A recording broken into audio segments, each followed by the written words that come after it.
Welcome to Between the Shelves, the premier Savo Library podcast. I'm your host, Alex, and I am joined once again by Kristina. Hello. Thank you for coming back. This is a What Are You Into episode, and I'm excited because it's been almost a month since my last time I've recorded one of these, and I have a lot to talk about. But if you enjoyed, I hope you enjoyed our last episode where we talked about a lot about Star Wars, because we're going to be talking about Star Wars again this episode. In particular, we just finished watching the Ahsoka series, and I want to do like a quick review with you about Ahsoka. Is that all right? Me? Yeah, you. The listeners can't talk back. Yes. Okay. So you were talking to the listener. Oh, I'm sorry. Well, and then directed a question at me, and I was confused. Are you paying attention? So do you want to set up the plot? I'll be honest with you, I kind of get lost with these new Star Wars series in terms of like where they are placed in the canon and timeline of Star Wars. Can you kind of like set the table for us? Yeah. So I think this is like year-wise. I think it's taking place at the same time as like The Mandalorian and maybe Obi-Wan. No, that can't be right. Obi-Wan's dead by now. So it's The Mandalorian. How about the movies? Just sticking with the movies. It's post after the original? Return of the Jedi. Okay. And before the sequel. Yeah. Okay. That makes sense to me. I think. The problem is... This is getting to my first problem with the show. The show is a sequel to a cartoon. That is also sort of a sequel to another cartoon. That is also kind of a sequel to another cartoon. And I'm not... So the cartoon, it's Star Wars Rebels. And they're part of the rebellion. But I think that they're not...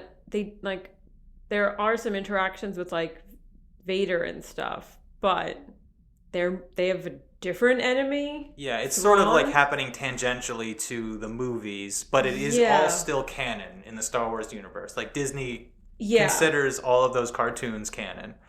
So by the cartoons, we mean the Clone Wars series, which runs for 8 or 9 seasons? I think it's 8. 8 seasons, plus a movie. And then Rebels happened after, or coinciding with the end of Clone Wars, maybe, which is itself 5 seasons, I think. Yeah. I have not seen any of that. So I am missing 14 series of television that is basically setting up this new show on Disney Plus, the live action show. Yeah. Which is a continuation of Rebels, basically. Yes, and it takes place a few years after, like, the finale of Rebels, where they, like, defeat Thrawn, but their friend goes missing. So, basically, what I'm trying to get at is I was extremely confused watching this for most of the season because I didn't know who these characters were or the backstory that surrounds them. And so much of this series, no matter what Disney tells you, does rely on you kind of knowing what's going on going into it. Yeah. Which is kind of bewildering. Yeah. So I think part of the problem is they didn't advertise it that way.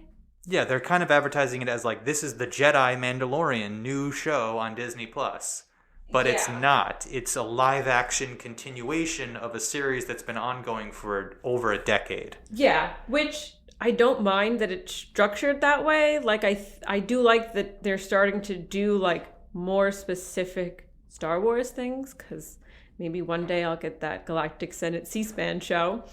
And, like, I don't think it's a problem with the structure. It's that they keep trying to advertise all Star Wars things to all Star Wars fans. And That's not possible with the way the show is structured. Like, I spent most of my time watching, like, Googling, like, things. Like, who is this person? Right. What happened? Like, what does this have to do with anything? Yeah, that's a very good point. The only show that Disney's done once they've taken over Star Wars that seems to just cater to a specific demographic of Star Wars fans is Andor, and I think we can both agree it's their best. Yeah. Because it's only for a specific audience. It's not like all the other shows that are trying to appeal to new viewers, old viewers, diehard fans, sort of loose fans who have only seen the movies and everything, and it kind of, this show I think kind of suffers because it is trying to be a new thing and onboard new people, but it also is so, chained by the canon that it's based off of, that you're kind of handcuffed as a writer because you have to appease all these people at once. And I think it kind of suffers. Yeah, I think my biggest complaint is that there are all these like big sort of like emotional payoff moments that if you didn't watch Rebels mean nothing to you. And even like Thrawn isn't that intimidating because we don't really see him do anything scary. Like, he doesn't obliterate a planet like almost immediately upon introduction. He's just like walking around. Yeah. So that's that's what I'm kind of alluding to, is all of these characters, like all the plot points along the season, they do have these emotional kind of peaks where they don't really mean anything to you if you don't know the backstory of these characters. Like, there will be like this big emotional like musical score swell when like a character is in danger or they introduce a new character, and if you don't know who these people are, it means literally nothing to you. Like, I don't know if this is just an extra that they're introducing for this one episode, or if this guy has been in the show for 14 years and this is supposed to be like his big reveal. Yeah. And then, then again with Thrawn, who's the main bad guy of the series, if you haven't read any of the books or seen all these shows, you don't know anything about this guy. And they kind of just introduce him like, dun, dun, dun, here's Thrawn. But he just looks like a blue Elon Musk. And you're like, okay, who is this like just generic dude? And like the main conflict isn't something that he is sort of orchestrating really. Like, it's the Night Sister who's really like doing everything. So it's like, well, why am I so scared of him when she seems to be the big when bad? There's these evil witches who are doing like black magic and stuff, who seem to be kind of the the instigators of they're driving the action of the series. Yeah. And then Thrawn is kind of set up as this like strategic master evil genius, but like you're watching the show and all of his plans don't work. So you're like, what does this guy even do? Like, but they like always end the episodes with like, everything's going according to plan. But like, we just watched 20 minutes of you just failing. Like, I don't know. Yeah. Okay, so we kind of bashed on it for a little bit. There are some highlights. I think the acting's good. Yeah. I think the production is fantastic. I think it matches The Mandalorian, certainly, if not exceeds it in some ways. I like that they have a more diverse cast. I like that they have more female protagonists who are, again, like propelling the series forward and not reacting to things, which I really like. And it's not even Ahsoka, really. It's all the surrounding cast, too, that are really driving things forward, which I like. I wish I just cared about them more by, like, knowing what their deal is. Yeah. But yeah, I mean, I do like that it's not following, like, one specific character like The Mandalorian does. Like, it kind of bounces around, and it has a lot of things going on, which kept me engaged, even if I was confused for most of it. Yeah. Do you want to talk about some of the connections to this movies, in particular one character that I know you're very fond of? Oh, the Anakin? Mm-hmm. So Ahsoka was Anakin's apprentice in the Clone Wars, even though he's not really a Jedi Knight at that point, but they're fighting a war, so they give him a Padawan, and they have a lot of disagreements, and she ends up leaving the Jedi Order. And then I don't know what happens, and then she appears in Rebels. I've watched like 4.5 seasons of Clone Wars and 0 Rebels. So this is all just like peripheral knowledge. So you're getting caught up too. At some point in Rebels, Ahsoka finds out that Darth Vader is Anakin. And I think that they have a big duel. And I don't know how that... I mean, obviously they both survive. And now wherein I didn't know that. I only know that because I Googled it, because I was like, it's kind of weird that, so in Ahsoka, there's a lot of flashbacks to the Clone Wars, and then also Anakin's Force Ghost, like, comes back to train Ahsoka, and there are, like, flashes of Darth Vader in him, even though he's been redeemed. Like, his Darth Vader's theme plays, and, like, there are just, like, all of these, like, allusions to Darth Vader. So I was like, she seems pretty calm for someone who just found out that, like, her master was Darth Vader, the biggest bad in the entire galaxy. I will say those are my favorite parts of the whole season. And I think you and I might be maybe the only people in the universe who like when Star Wars acknowledges the prequels. But my favorite part of the entire series, by a wide margin, was when they would cut back to the Clone Wars and they would have what's his name? Hayden Christensen sort of playing himself as a younger, kind of like in the episode 2 era. And Ahsoka was like this young girl kind of following him around and kind of questioning the war and things like that. I thought that was really well done. The production of the Clone War itself, and those few scenes were really, really cool. I want to see more of that. But I think as far as like character development goes, the thing that I was most interested in this season and the thing that kept me watching was Ahsoka kind of grappling with the fact that her master, who becomes Darth Vader, is evil, and then she's kind of questioning, is that my destiny as well? Can I change my destiny? What is my legacy? How can I continue the Jedi tradition, or should I? And her kind of grappling with all those questions was really interesting to me. Yeah, and I think it also introduces one of the antagonists, the older man who's like a Jedi. Yeah, that was something I did not. I think he's supposed to be a gray Jedi, which is like not a Sith, but not like a Jedi. So this is new to me. And as somebody who only watches the movies and the recent shows, that's not explained to me. So that's another thing. No, I don't even think that's like a canon term. I think that's like a fan term, because there are a lot of Jedi who aren't like in the temple doing whatever the council wants. Yeah. And that aren't Sith, because there can only basically be 2 Sith Lords, right? Like, maybe, I don't really understand the Sith lore. So to have like another Jedi there who is also like not like, I'm good and there's nothing that can change that. Yeah. I'm going to always do the right thing. I don't know how to feel about him, because I don't understand where his allegiances are. I don't know anything about him. I don't know if I should care about him. He doesn't have any personality, so it's hard to like even peg him as like a character I might be interested in. Yeah, I was reading some episode synopses earlier, and they also he has like an apprentice. Yeah. Kind of, and I had totally forgotten that she existed, even though that she's like does most of the action. Yeah. Very unfortunately they're kind of forgettable.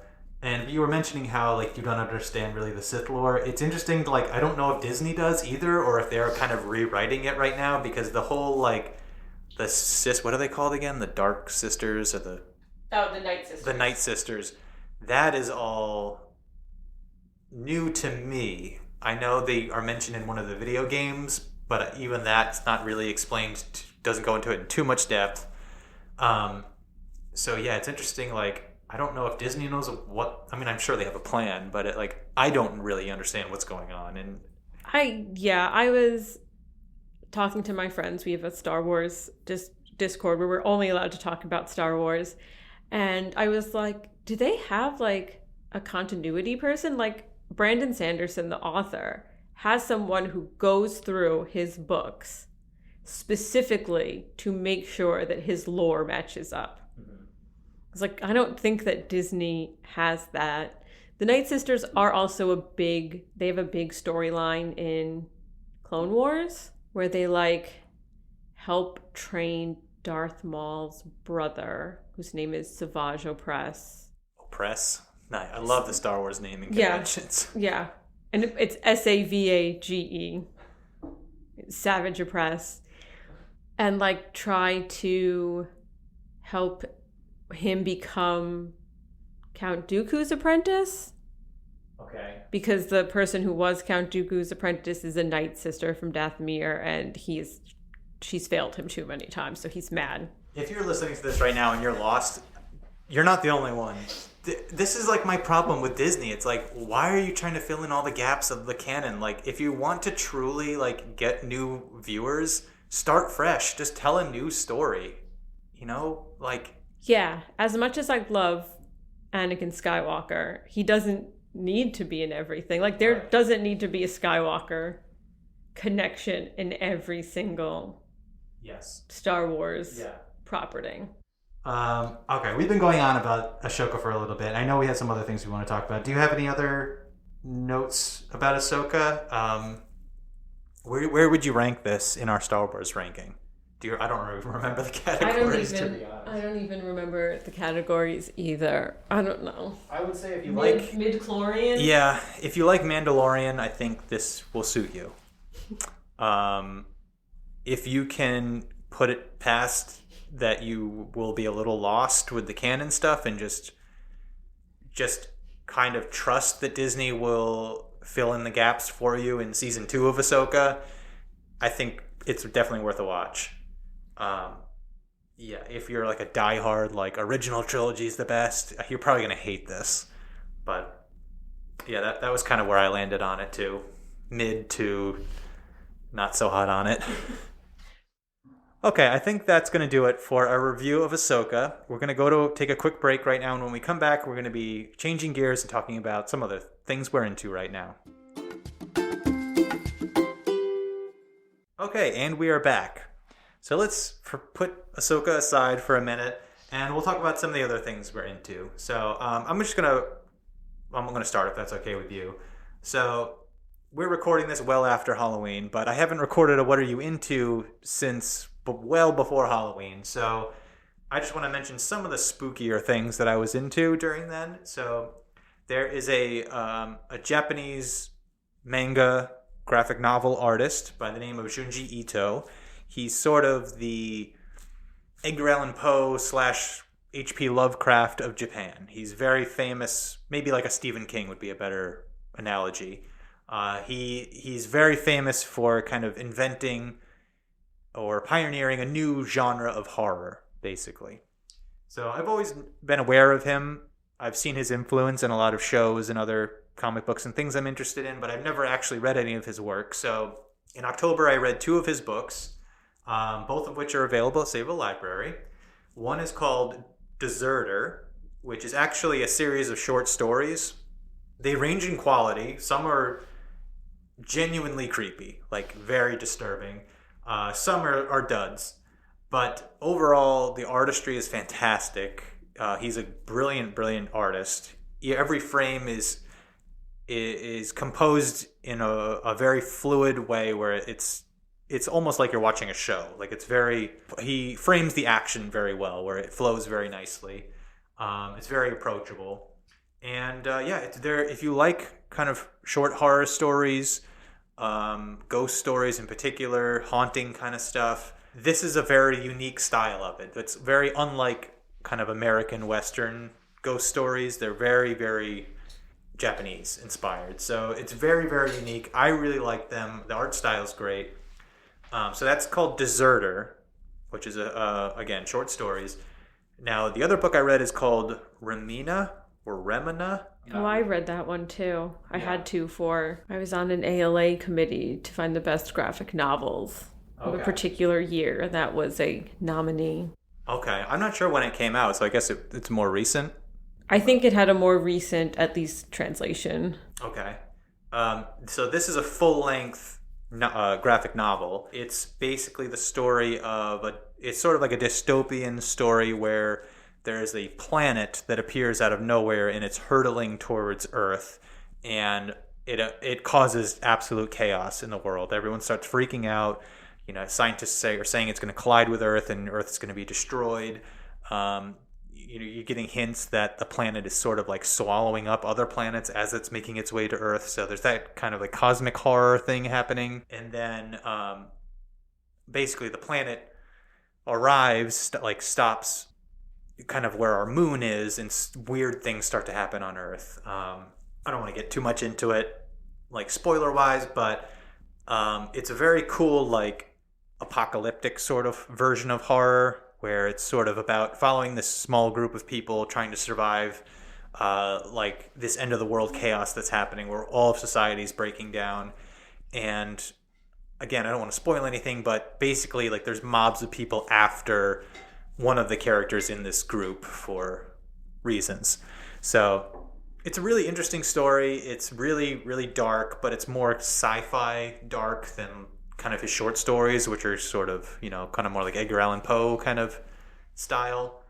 And overall, I really enjoyed his artwork, and I definitely recommend him if you're a fan of manga or horror. Definitely worth checking out. So again, it's Junji Ito, which is spelled Junjiito, and I'll put links to those in the show notes. What are you into, Kristina? So I've been playing Final Fantasy VI for the first time. It is considered one of the greatest RPGs of all time, so I was like, I guess I have to play it, even though I feel like it's going to be really hard. So I've been playing the Pixel remaster on my Switch, and the plot of it is just sort of like a rebellion against an unjust empire, and they're sort of enslaving magical beings and stuff. And it's very steampunky, but it has a lot of the regular JRPG elements of that time. It's turn-based. Came out in 1994.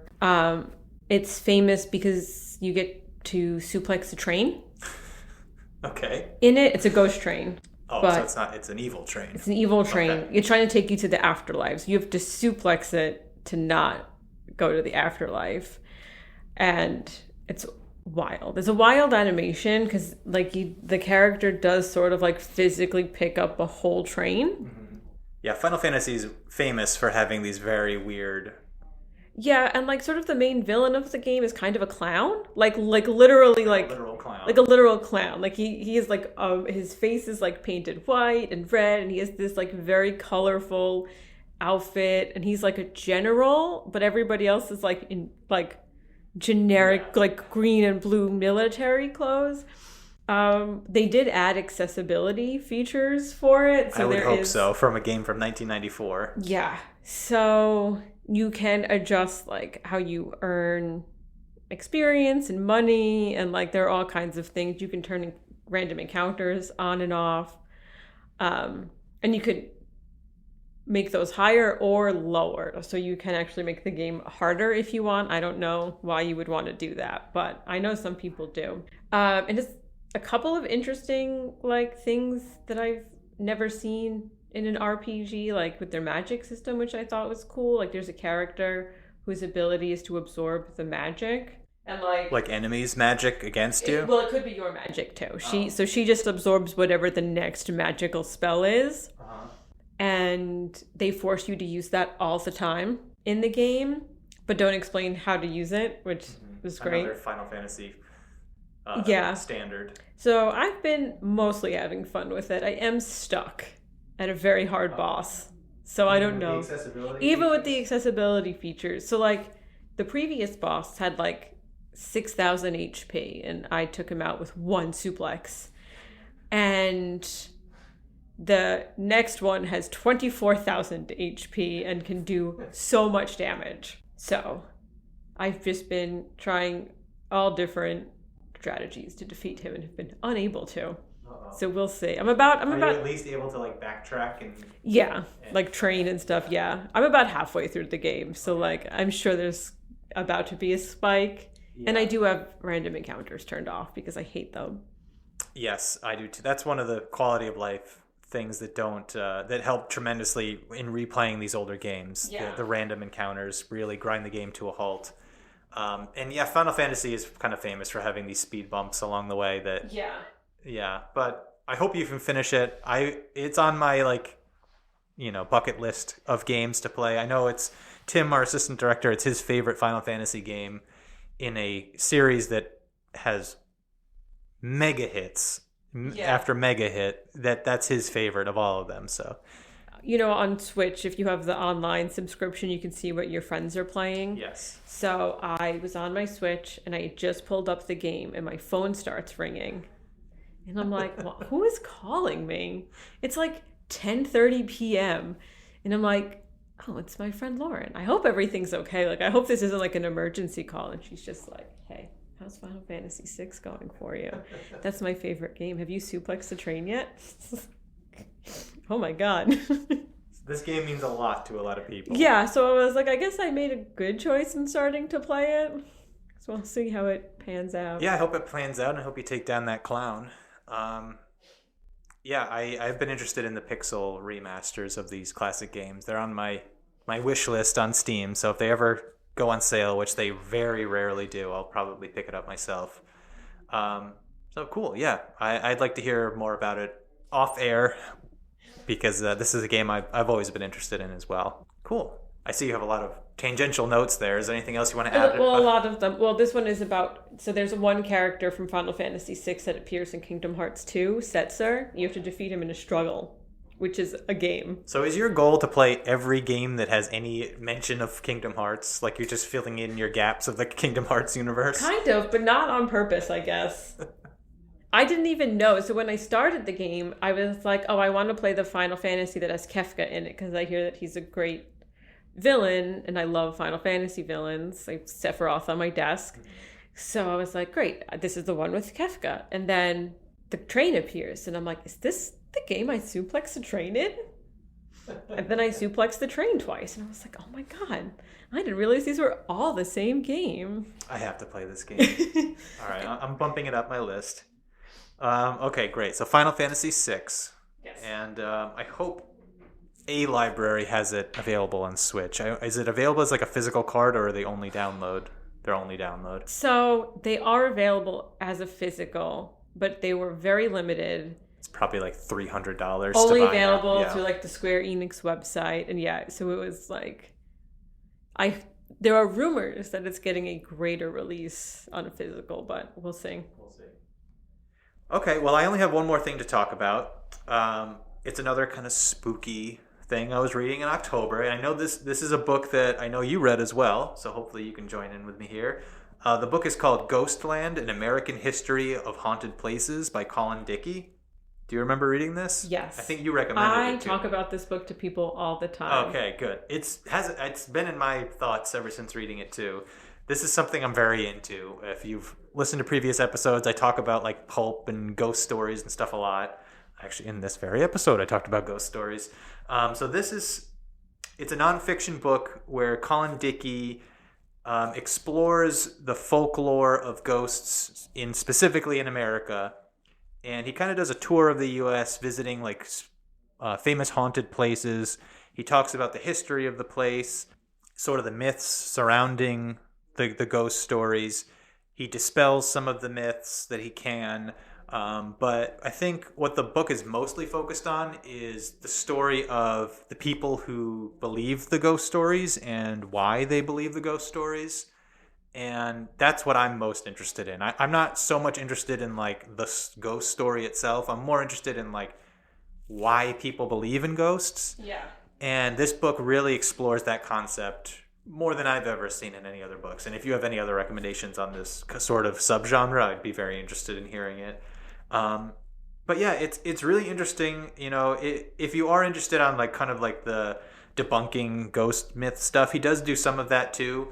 But he's more concerned in, you know, how these ghost stories sort of evolve in the first place, where sometimes they're kind of filling in historical accuracies or promoting historical accuracies to suit somebody's narrative for various reasons, for good and bad. But, you know, ghost stories can also be used as a way to sort of wrestle with the past, grieve, there's all sorts of reasons of why these ghost stories develop. So it's the book, I guess, if I could boil it down, it's more on like the why of ghost stories rather than the what, which I really liked. Do you have any notes on this? It's been a while since I read it, but I think one of the parts that stuck out to me is he sort of talks about the way ghost stories have evolved as like release of like white guilt in like the plantations and stuff, and sort of addresses like the history of slavery and why we see a lot of ghost stories that originate in plantations and things like that.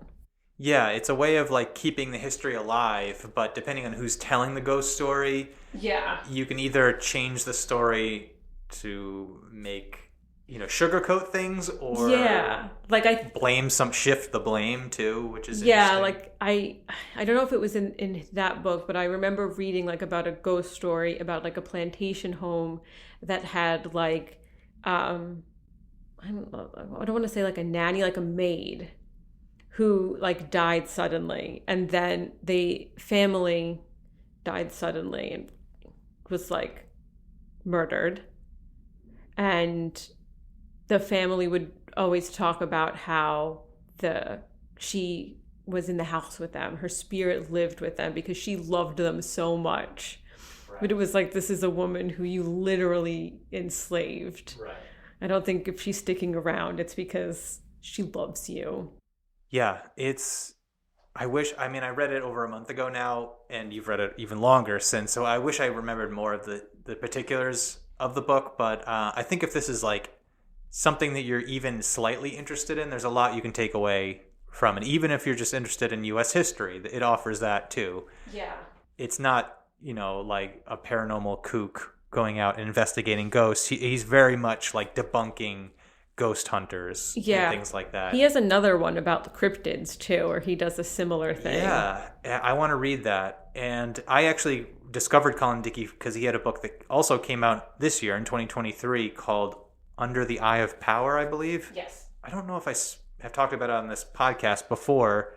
I might have, but it's sort of taking the same approach that he does in Ghostland, but applies it to conspiracy theories more broadly. So, how they get started, why people believe them, all that sorts of stuff, which I also really, really, really enjoyed. And I highly recommend that book too. So, yeah, so Ghostland by Colin Dickey, and I guess also Under the Eye of Power, I also recommend. So that's what I got. Do you have anything else? I do. So I've been watching for many years these two like YouTube video essayists. One is Defunctland and one is Yesterworld Entertainment. So they both started off sort of doing like history of theme park rides with like some focus on Disney, but like Universal and also in other large theme parks. But they sort of expanded now to like more general entertainment things, and they have some really fantastic videos. Yesterworld did one on the Star Wars holiday special and how the making of that came to be. And they're just, I watch them all the time. There's a Yesterworld just came out with one about the history of Who Framed Roger Rabbit and how that movie ended up getting made. So I've been watching those a lot. There's also, for Defunctland, he tends to do like really in-depth things. Like he did an episode on the Disney Channel theme song. This is a Disney Channel theme song, and it's like 4 notes. And there's no credit to the writer of this song. So he was like, I'm going to find the writer of this song, and I'm going to interview him. It'll be like a 25-minute video, no big deal. It was like a 2-hour video because he just couldn't find the information. Like, and every time he would find a source and would go to fact check it, like, it wouldn't pan out, or it would hit a dead end, or he couldn't go any further with that information. And just sort of like watching him sort of struggle with like the research process of that. And then he does eventually find an answer to who wrote it, but it took him like almost a year, I think, to like do all of this. And he also did a really good video on how the line system has evolved in Disney parks. Which you're like Fast Pass and things? Yeah. Okay. You're like, it's kind of like a dry topic, but it's actually like really interesting to watch. And then Yesterworld did like another video, sort of companion to it, that talks about more recent changes that Disney had made to their parks system. I'm not a big Disney person, and I do not like the Disney parks, really. I don't like crowds. But like the concepts I'm really interested in. But like just how like they've actually designed lines to be worse now. Like the more people are coming, like the Fast Pass and the Genie and like all of these things are actually making it your waits longer, not shorter. So are they like disincentivizing people to wait in line and to shorten the lines, or is it more just to push people towards buying the pass? I think it's more to push people to buying the pass, because I think the way it's set up now is if you don't have like the Fast Pass bracelet thing, which essentially lets you cut the line. Yeah, you like set a time to come, you are online for hours, but the system only has a limited number of spots. So you have to plan your vacation so far in advance and basically down to the minute. So now going to Disney is like really a game of efficiency than like having fun. But he also does videos on like TV shows. So he did like a history of Gullah Gullah Island. Did you watch that as a child? I might have. I am With getting Binya? glimpses of it, but I couldn't tell you anything else about it. It's just sort of like Muppets, like underground or something. No, that's Fraggle Rock. Okay, then I guess I haven't seen this. Gullah Gullah Island was a TV show that was out probably in the mid to early 90s. In my brain, but I can't recall anything about the show. Yeah, it was iconic. So Binya Binya is like this big yellow pollywog, and he just goes into like the history of like there are like two adults in the show, and they're like famous storytellers, and just like the history of also how Gullah Gullah Island got made, which was really good. The videos from Yesterworld that are really good. Most of these notes are like Yesterworld videos that I was like, these are great. They did one on Chuck E. Cheese. So the rise and fall of Showbiz Pizza Place and Chuck E. Cheese Pizza Time Theater, which is a really interesting video if you're interested in Charles Entertainment Cheese at all, or attended Chuck E. Cheese's as a child. And also, have you ever, this is a weird, very niche thing. There's a video on YouTube that's called Concept Unification, and it's them sort of like streamlining the animatronics when Showbiz Pizza and Chuck E. Cheese merged. No, I'm not familiar with this at all. Wild. They also did one on the troubled history of Black Cauldron. Oh. Which was so good. It made me read the book series that it's based off of. So the Disney movie, The Black Cauldron. Oh, yeah, we just talked about this in our Disney episode, and we found it lacking. Yeah, it's bad. And it goes into why, kind of, it's bad. Like the fact that the second book is The Black Cauldron. So they adapted the second book of a series. And I'm just going to be naming videos. The history of Walt Disney Home Videos, and the Vault, the Disney Vault, which is really good. Explain why Disney decided to do that nonsense. And also one on McDonaldland, which if you remember. Is that a theme park? No, that's like the world that all the characters are set in, like Grimace and everything? Like Grimace, Ronald, the Mayor Hamburglar. McCheese. Yeah. And I didn't know there was a there universe. was like briefly like the live action things with them. And there's a lawsuit with like the creators of HR Puffin stuff because they very clearly stole like designs. It's wild, but the videos are like so well researched, and like the stories are like so interesting to watch. And some of them are like 2 hours long, but some of them are like 25 to 30 minutes. So they're like pretty condensed videos, and they're just so good. All right. Well, hopefully we can send some of our listeners on a rabbit hole. I'll put the links to a few of those, a few of them. into the show notes. Wow, what a great episode. We've covered a lot of ground on this episode. So our listeners have a lot of homework to do. So much. So I think that's all we've got for this episode. Kristina, thank you so much for joining me again. Sure. You're welcome. My presence is a gift. Yes. Thank you, and stay tuned for next episodes where we'll start talking about our favorite books of 2023. So stay tuned for that, and goodbye. Bye. We stuck that landing.